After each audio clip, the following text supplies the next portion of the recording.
Hello, sorry for our lack of being on social media at all for the last sort of 3-4 weeks.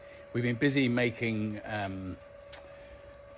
tiles, making air bricks, doing all sorts of stuff, but not throwing. And the trouble is that when we're doing the tiles, it's a two-person job. Anyway, we've been using this machine, which is one of our oldest machines, which is a beautiful. Most of this is Victorian, and it's what's called a stupid.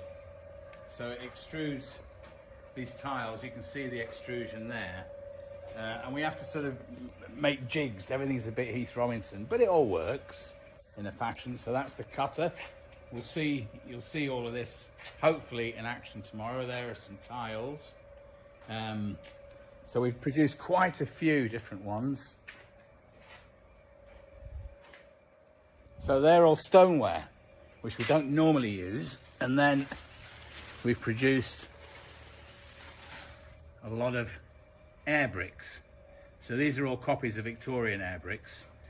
These were made by Dalton's in Lambeth, as were the step bricks. So anyway, hopefully tomorrow we'll do you an actual a video of how we actually produce them.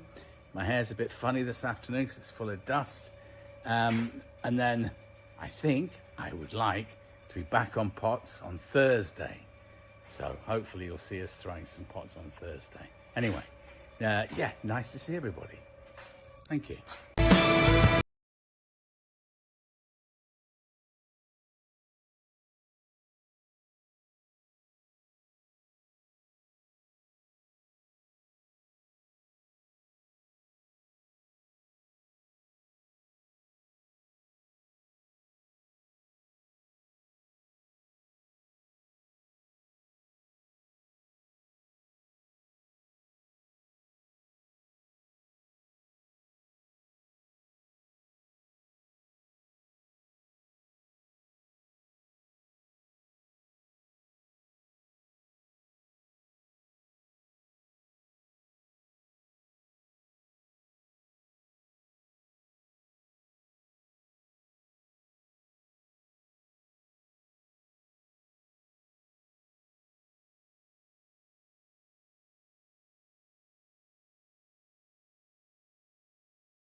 You had a bird, didn't you, called the Maya?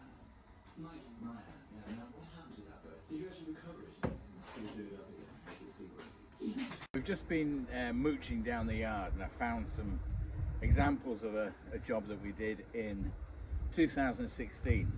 So this was an archaeological job. So it was the Mithras Temple in London, which is a 1st, 2nd century AD Roman temple. It's currently under the Bloomberg building. So they rebuilt it. It was originally discovered, I think, in the late 40s, early 50s. And then sort of bits of it went onto Temple Bank.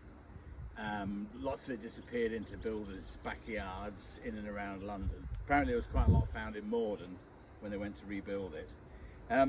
So the bricks, it was an interesting job in a sense, working out how they did it. So we had to make them the same as they were made in Roman times, although we didn't have slaves, although I am a bit of a slave. So the bricks, the biggest ones were these. So if you imagine that shrunk probably 15%. So you notice we had to stamp everything because it was going into, so they would have been using original bricks and these in the same job. So all of our bricks had to be stamped WB in 2016, so a future archaeologists, should they dig it up in another 1,000 years or so. So the largest bricks were these, and I suspect the Romans produced all the bricks like this, because although we made 3 different sizes, that's 1/3 of the big one, and that's 1/2 of the big one. So I suspect they were all made in that size and then just cut down to size. There was no health and safety, they were made by slaves. So the fact that that weighed best part of, I'm trying to think, but I think it was at least 30 kilos, so 60 odd pounds of clay to produce that, and it was cast directly onto the floor. Hence a lot of Roman stuff has animal footprints because they were literally cast onto the ground.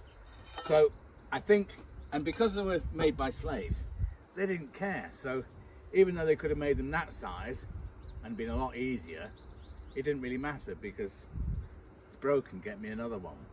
Go and conquer some more tribes or whatever. So yeah, so it was a nice job.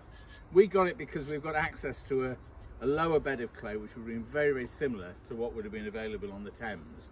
So a very silty clay. So this was our bottom bed of clay, just dug as dug, as it were.